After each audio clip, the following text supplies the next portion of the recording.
Hello.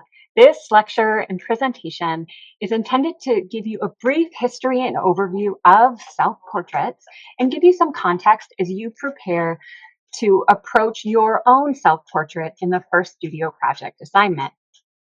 I'll also go over and provide some examples of artists, both masters and contemporaries, whose work focuses on the incorporation of the self in a variety of ways. So we can't talk about self-portraits without talking about selfies. So selfie photography is generally thought of a cultural mass phenomenon of the early 21st century that's inextricably connected to smartphone advancement with integrated cameras. We see selfies everywhere, from people taking selfies at art galleries or museums, or people walking along the trail. It is part of our culture. Here we see an example of Yayoi Kusama's Infinity Mirrors exhibition, where in several of her infinity rooms, selfies were part of the process. Viewers were invited into the infinity rooms and to take a selfie of themselves within that environment. So the selfie became part of that artwork, became almost a performative element of that experience. Now, this has shifted. Just a few years ago, photography, full stop, was not allowed in galleries or museums. It was prohibited. And now we're seeing more galleries and more museums not only allowing photographs, but allowing individuals to take selfies with artworks behind them. And this is new and a direct response to this new phenomenon. I should say, it's not a new phenomenon anymore. It's here to stay. Now, we may think of selfies as new, but the earliest self-portraits have actually dated back to ancient Egypt. And since the 15th century and the advent of the mirror, artists have modeled for themselves in their own works of art. Whether it's an in-depth exploration, the artist's own psyche, or simply because as a model, the artist is clearly the cheapest and most available subject matter. But whatever the reason, nearly every artist in every medium, from painters to sculptors, etc., have attempted the exploration of the self. Now, you might even argue that any form of art making, in a way, is self-expression because the artist is putting themselves into the work that they're creating. However, creating an intentional self-portrait that focuses on that self, whether it's purely representational or again, it's diving deeper into a more expressive or revelatory action of the psyche or emotional state of the artist, there is a sense of self in every artwork that's created. So let's take a look at artists who are known for incorporating the self into their work. And of course, we have to start with Frida Kahlo, who is a Mexican painter who was born in 1907, who did not exclusively work in the self-portrait. Frida Kahlo was a portrait artist, but heavily focused on the self. Kahlo used vibrant colors in a style that was influenced by the indigenous cultures of Mexico, as well as by European influences that included realism, symbolism, and surrealism. Now, symbolism was a recurrent theme in Frida Kahlo's works, and these works symbolically expressed her own pain, her identity, or her experiences. Frida Kahlo was also an early artist to incorporate text into her work, and this text allowed the viewer an insight into the concept behind the work. But many of her pieces relied on symbolism, images that really connect to an idea, feeling, or emotion, such as the center image, Henry Ford Hospital, which depict an experience, a painful experience of miscarriage that Frida Kahlo went through. Now, Kahlo suffered many tragedies throughout her life. from having polio as a child to nearly dying in a bus accident as a teenager. And this bus accident and the effects that she suffered impacted her for the rest of her life. This accident caused multiple fractures of her spine, her collarbone, and her ribs. She suffered a shattered pelvis, a broken foot, and a dislocated shoulder. Now, while she was recovering from this accident in a full body cast, she began to focus heavily on painting herself. While she was in a bed in her cast with a mirror above her, she would paint her own reality. And this was something that Frida Kahlo always talked about, that she painted her own reality. In her lifetime, she had 30 different operations to try to repair the damage and pain caused by this body accident. It's something that plagued her entire life. And the visual expression of this ongoing pain can be seen in this 1944 painting, The Broken Column, where we see this visual depiction of brokenness and separation of the spinal cord, this column being damaged. We see tears, symbolic of pain and suffering. We see these nails throughout the body. This is an example of the symbolic use and very direct use of expression, of visually expressing the pain the artist felt within. Now, life experience in general is a common theme in Kahlo's approximately 200 paintings, sketches, and drawings. Her physical and emotional pain are depicted starkly on canvases. Part of this life experience involves her turbulent relationship with her husband and fellow artist Diego Rivera, and this tumultuous relationship can be witnessed throughout her painting. Of her approximately 200 works, more than 55 are self-portrait. So again, although she was not exclusively a self-portrait artist, it was a heavy theme that dominated much of her collection of works. Next, we'll talk about Egon Schiele. Now, Egon Schiele was known to be a protege of Gustav Klimt and a major figurative painter of the early 20th century. His work was rooted in Expressionism, and at the center of his artistic interest was the examination of his own existence. And we can see this examination in the countless self-portraits that he executed. Now, again, Egon Schiele was not exclusively a self-portrait artist. He was a portrait artist, and he captured the images of the people around him in his life, in his environment. But he did focus quite heavily on the self as a subject matter. Now, Schiele styled himself in his work and in letters as a sage and a clairvoyant, and as a conduit with an intense sense of reality and truth. And this is a really interesting fact about Egon Schiele. And I wonder if this can be seen, the sense of how he portrayed himself or how he saw himself can be seen in his works of art. And I guess that's up to the viewer as well. Now, again, Egon Schiele was an expressionistic painter, and he used eccentric gestures and facial expression to convey this sense of urgency and of relentlessly interrogating himself, his sense of self, his self-reflection, and his own body. Now, we can see this kind of exaggeration in the twisted body shapes and his elongated features that characterize much of his work, drawings and paintings.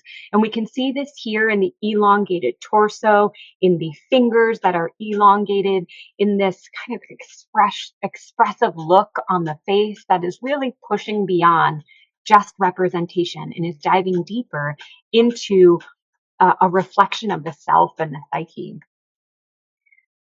Now, much of his work, again, is self-reflection and is an examination, you could say, of the different elements of his identity, whether it be a sexual identity, emotional identity, and an expression of these matters. Now, in his brief life that was cut short due to the Spanish flu, Egon Schiele managed to create a collection of works that were groundbreaking for his time, making him one of the most formative and colorful figures of the Viennese modernism, even though he only worked for a short number of years.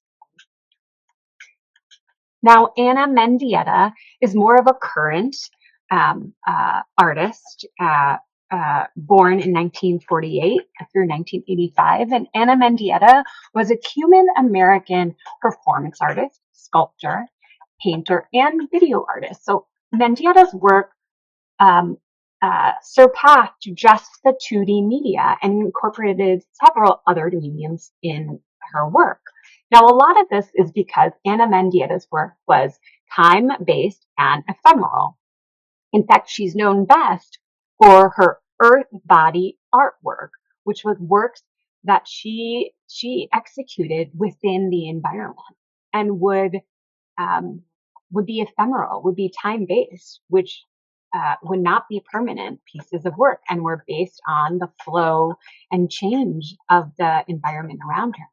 Now, Mendieta was born in Havana, Cuba, and was exiled from her native country in 1961, just before the outbreak of the Cuban Revolution. Much of Mendieta's work expresses the pain and rupture of cultural displacement. Mendieta was also interested in the relationship between the female body and nature, and she explored violence, particularly violence that was done upon women. In the 1970s, Mendieta embarked upon her iconic series Silhouettes, in which she immersed her own body with earthly material, making nature both the canvas, right, the tool in which the art is put upon, and the medium, right? So nature became not only the subject matter, but the tool she used to express her art form and to tell that visual story. In her early silhouettes, Mendieta laid in an ancient Zapotec grave, letting the natural forms around her change and form that expression of connection between person and environment, between body and nature. Now, these again were ephemeral. They were time-based. They did not exist in perpetuity, but what did was the photographic documentation or the video documentation of the work, which brings into question, what is the most impactful? Is it the live performance? Is it the imprint and the ghost of the performance that carries on, or the action? Again, thinking about these time-based or ephemeral works that exist because we were able to document them. What holds more power? The action of the work or the memory of the work that we are left with? So again, since many of Mendieta's artworks were bodily performances based on nature and subject to the natural elements, wind, rain, etc., the ephemera that remain are just the traces of her original action. So for an artist whose career was built on imprints, ghosts, and impressions, this idea is very relevant. It's visceral yet distant. It's bodily yet spiritual. Mendieta's images speak a language very distant from the artwork that we see in galleries and museums. It goes beyond representational image and really reflects the action of the artist and the process and action of art making itself, and how that blends concept, process, execution, and final piece of art. Now, Anna Mendieta's overall goal was to move people out of their apathy and to provoke them to connect with each other over authentically to connect with each other authentically and spiritually, and to understand that we are essentially one with everyone and everything around us. Mandela wanted people to be more aware of their indifference to such unsettling things as prejudice and violence. And we can see some of this in her works. Moving more again into more contemporary artists, we reflect on Jean-Michel Basquiat. Now, in the art world, self-portraits are a tool of personal expression. Often, an artist's work can capture how one represents themselves, in addition to how they believe others perceive them. It's kind of a duality. For Basquiat, self-portraits brought great meaning, influence, and vision in how art can be representative and expressive of the individual experience, while playing on that duality of how one perceives themselves and yet how they may be perceived by others or by the community or by the scene. A motif that we see often in Basquiat's work is the isolated hero. Now, these figures, these isolated heroes, often take the form of a mysterious spiritual prophet or fearless warrior, self-assured in the way that they confront the viewer directly. It is a centered image. It is directly facing the viewer. An example we see here, the untitled Red Warrior, it may be interpreted as a self-portrait, though not explicitly stated. The triumphal symbol of the Black artist conquering an unseen oppressor within the image is indicative of succeeding in an art world that was predominantly white. Now, Jean-Michel Basquiat was a young graffiti artist when he first began his career in the New York subway. And from the streets of New York to the walls of its most prominent galleries, Basquiat catapulted into international fame in his early 20s with his raw graphic artwork that incorporated a fusion of words, cartoons, and cultural references. Now, Basquiat came under a lot of criticism for being too commercial once he received this popularity. And this followed much of his short career. Now, during this time, Basquiat was also a friend of Andy Warhol, and we could see works that Andy Warhol and Basquiat did collaboratively quite frequently. Now, Basquiat is one of the most admired artists to emerge from that 1980s art boom. And although he only painted for 8 years, another short-lived career similar to what we saw with Egon Schiele, his place in the history of American art cannot be denied. Basquiat interjected the unique African American and Latino experience into the elite art world that, again, in that time was largely dominated by white artists. Now, although Basquiat claimed he did self-portraits only very occasionally, self-referential elements can be found in most of his work. In his self-portraits, he explores his identity as an African-American man working within the difficult and selective artwork of New York during the 80s. Basquiat identified with racial injustices he saw and also with the victories of the great Black voices and individuals. Now, we see here these two different interpretations of the self-portrait as a heel and self-portrait as a heel part 2. Now, like we saw with Anna Mendieta and even Frida Kahlo, artists often work in series where they take one subject matter or one theme and interpret it in several different ways. And we can see this in these two examples of Basquiat's work. Now, his work treated the idea of duality from different perspectives. We can see that duality of his lived experience and being catapulted into this art world of fame. Basquiat often paired people with objects and words with images to show the opposite sides of one and the same reality. playing on that sense of duality. He also revised ideas about black and white and light and dark, questioning conventional notions of good and evil, right? Thinking back about symbolism and the symbology of color and what white and black typically represent in terms of color theory. Now, this is just a note and a trigger warning that the next slide is mentioning of suicide. So feel free to fast forward about 30 seconds if this is not a slide that you feel comfortable hearing about.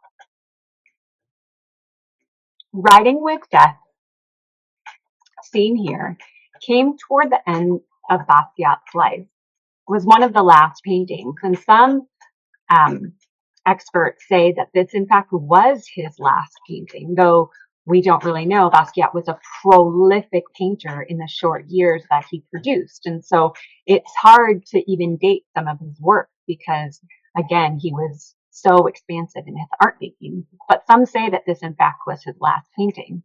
Now, it features some common themes that run throughout most of his career. It's also an example of how he combined inspiration from Renaissance Italy and traditional African art. Now, this painting also has a sombering effect that this work is kind of the theme of this work, the concept of this work is enhanced, knowing that this was one of the last pieces, if not the last piece Basquiat painted before he died by suicide. It shows a strong link with his personal outlook on life and the state of the world he lived in. Now, this is quite similar to that self-reflection notion of self-portraiture or embedding yourself in the work. And that is an examination of the self, of the psyche, and how you can relate that onto the page, onto the canvas. And just a note that if you or someone you know needs support, is distressed, or exhibits any type of concerning behavior, please know that you are not alone. The UAA care team is here to support you or anyone you know who might need a little bit of help, who is suffering or is going through a hard time. So you can contact the care team by giving them a call at 786-6065. You can email them. You can email me and let me know, and I can put you directly in touch.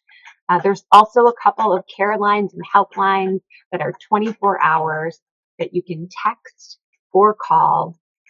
And always, always, always, if it's an emergency, please call 911. All right. As we move into current contemporary artists, we're going to take a look at just a couple of more artists that are working today. Brooke D. Donato was born in 1990 and is a current photographer who studied photojournalism at Kent State University. Now, D. Donato developed a body of personal work that questions the notion of realism induced by the photographic media. So similar to Frida Kahlo, who merged realism and surrealism, Donato does the same thing. Now, Donato would describe much of her work as surrealistic photography. Her images propose scenes of everyday life distorted by visual anomalies, steeped in a pastel or banal environment that calls back to the American dream of the 50s. Donato was born and raised in Ohio and is now based in New York City. Her work explores the complexity of human cognition and what happens when psychological anomalies manifest in reality.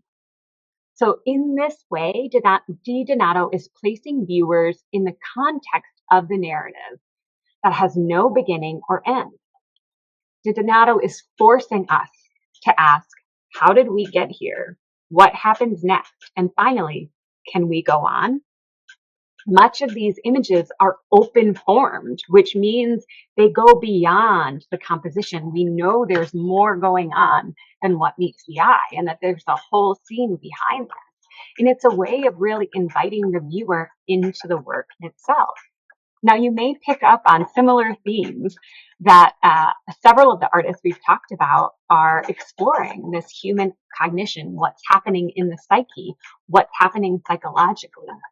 How can we interpret that visually? Or how do we challenge perception in a visual way? A recent series of DiDonato is A House is Not a Home. And this is a series of self-portraits conveying feelings of isolation and discontent experienced when the artist returned to their hometown in Ohio. The character in this series, a series of self-portraits, performs the role as a hyper-feminine version of the artist that is exploring an alternate reality.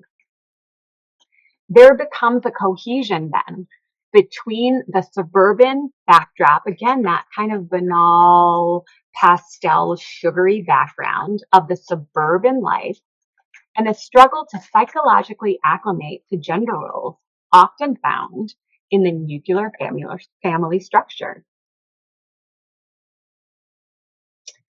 Now, when asked why DiDonato refers to her photography as surreal, she said, "I think I use that word because it's so readily accessible for people. But when I look at a lot of my work, I actually don't feel like it is surreal because it's all based in reality. Everything is sort of familiar, and it's almost a distortion of the familiar. So there's not anything particularly fantastical about it, other than maybe the narrative that's playing out or the position of the subject in the context of that reality."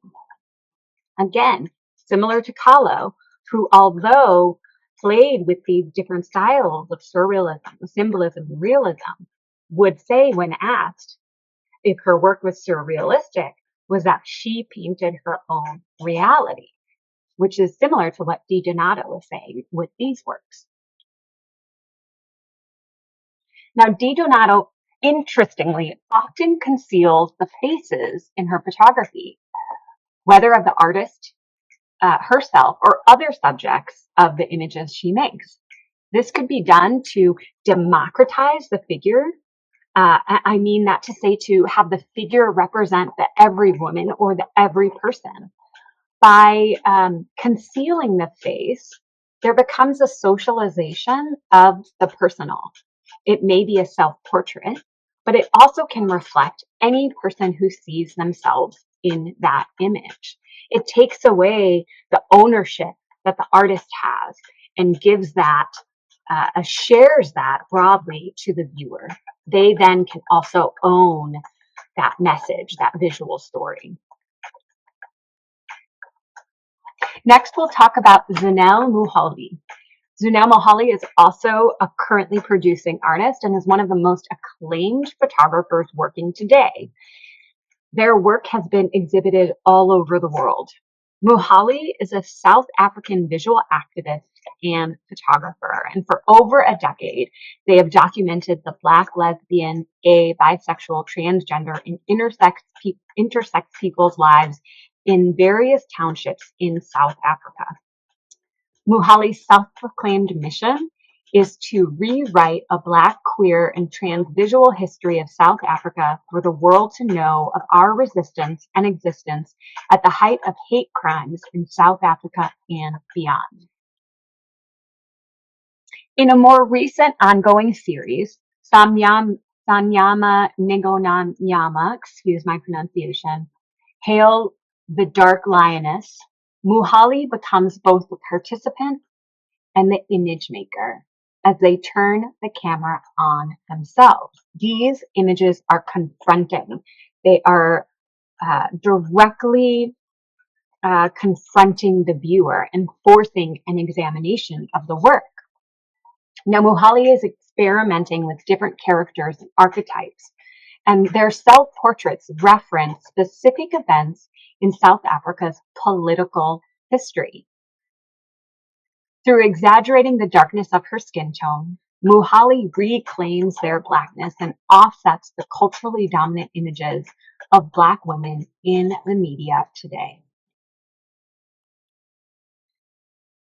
Now, Muhali and their work have been targeted, and Muhali has been the victim of acts of violence. Their house was broken into, and their hard drives containing their portraits of women were stolen. Now, when asked about the experience and if Muhali was concerned about their safety after this home invasion and theft, Muhali said, "I'm scared. I won't pretend not to be." But what is the alternative? This work needs to be shown. People need to be educated. People need to feel that there are possibilities.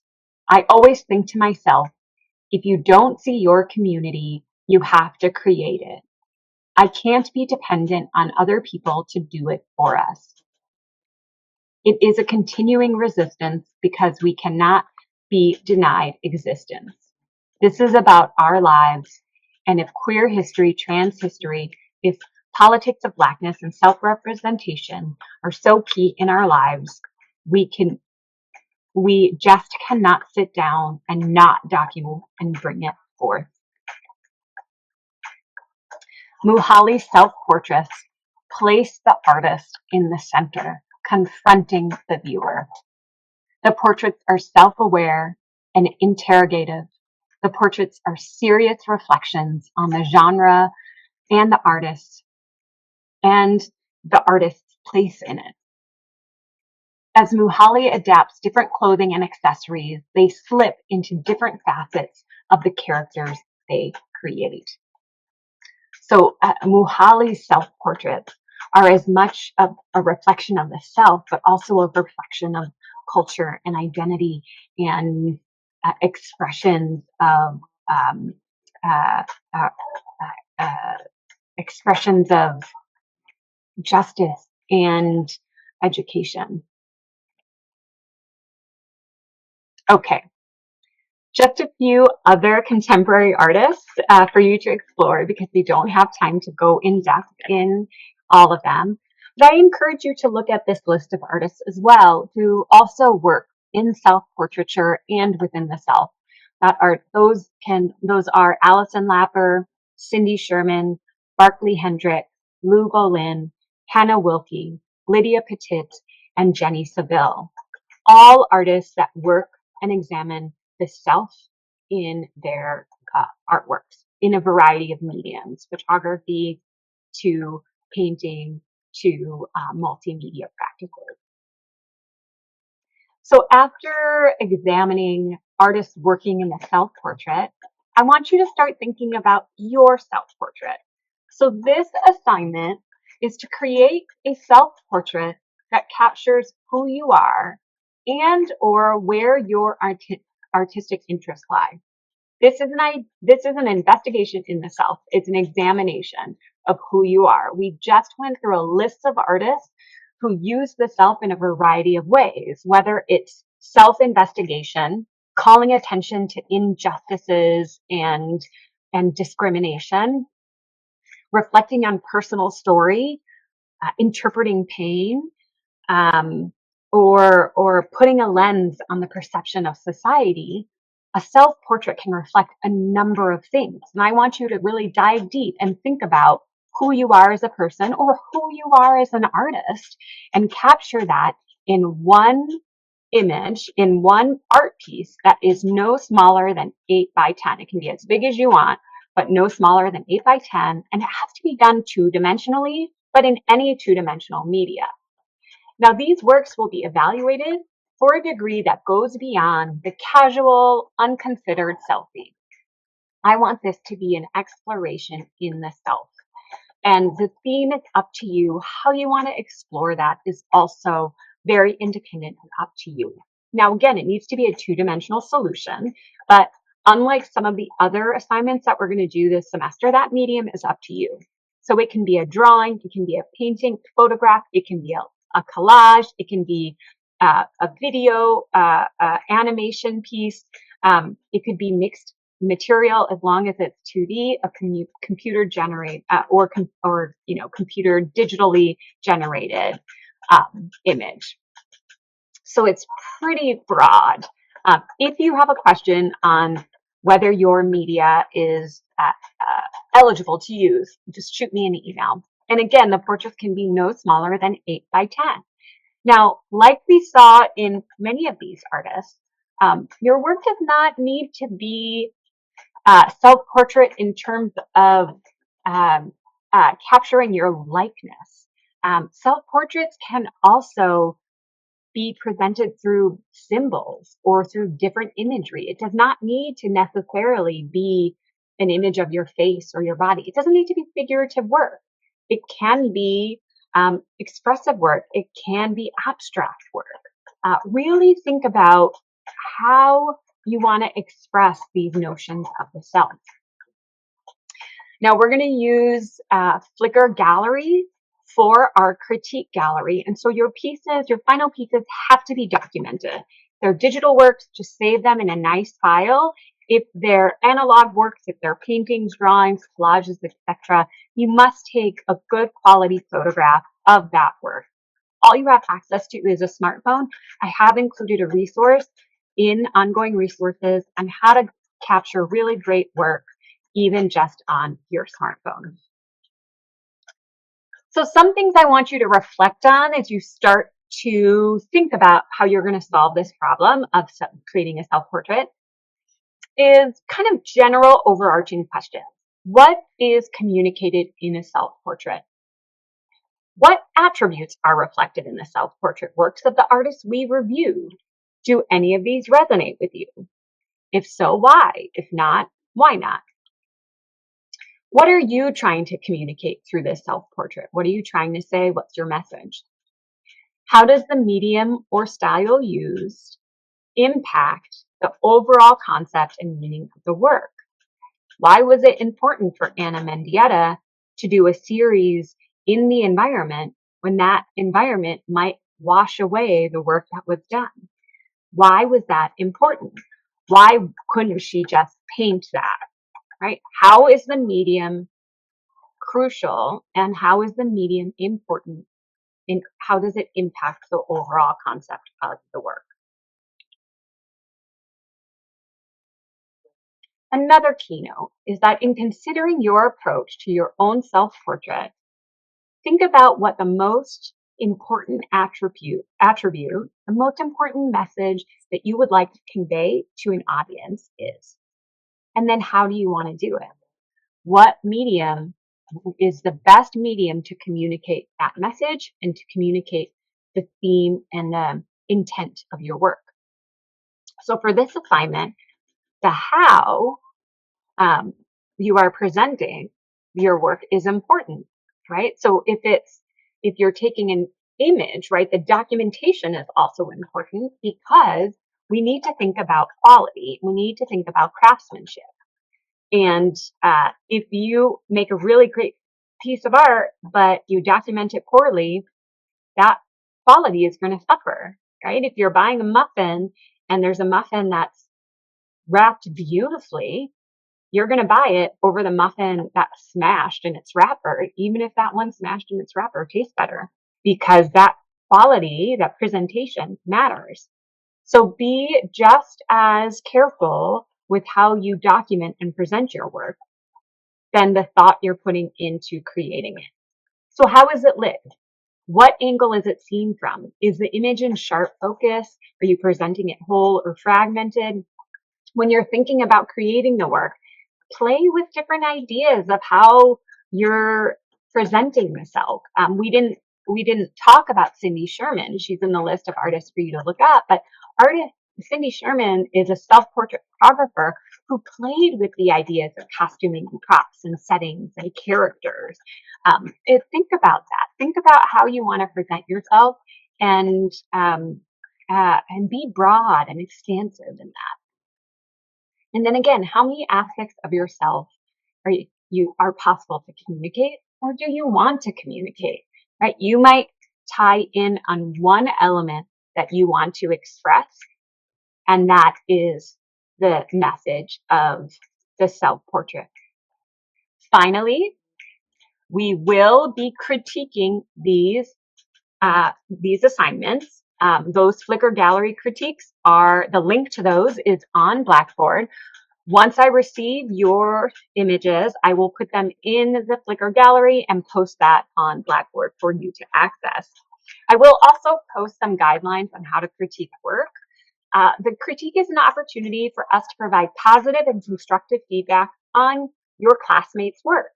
It's to talk about what worked well, what was easily understood, what maybe was confusing, what could have been done better, but it is intended to be positive and constructive.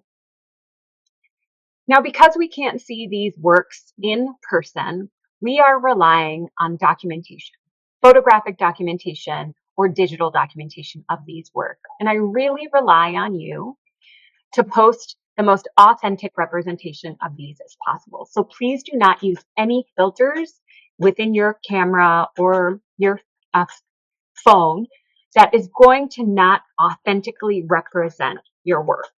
If you need to adjust lighting, etc., that's fine, but please do not grossly change the scale or the saturation or the tonality of your works in your documentation. The documentation is to represent most authentically your piece itself.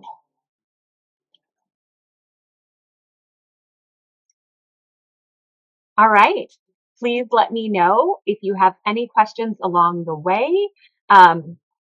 This was a brief video from Brooke DiDonato of a video of one of her photographic images in the work. Please visit her website. So again, please email me if you have any questions. I look forward to seeing your self-portraits and have a great week.